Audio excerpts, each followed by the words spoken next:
আরাফাত রহমান কোকোর ৫৭তম জন্মবার্ষিকী উপলক্ষে বিসিবিতে দোয়া ও মিলাদ মাহফিলের আয়োজন করা হয়। বাংলাদেশি ক্রিকেট এই জায়গায় আসার পেছনে বড় অবদান রয়েছে প্রধানমন্ত্রী তারেক রহমানের ছোট ভাই আরাফাত রহমান কোকোর।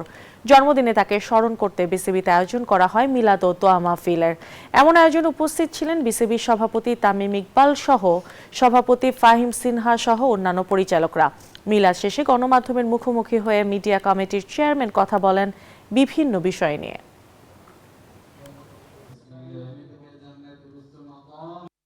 ১৭ বছর অনেকের অবদানকেই আমরা মূল্যায়ন করতে পারিনি আমরা, এবং কি প্রেক্ষাপট ছিল আপনাদের সবারই জানা। তাই আজকে আমাদের সুযোগ আসছে এবং বিসিবি যে মানুষটি মরহুম আরাফাত রহমান কোকো, ওনার ক্রিকেটের যে অবদান, এটা নতুন করে বলার কিছু নেই, আপনাদের সবারই জানা।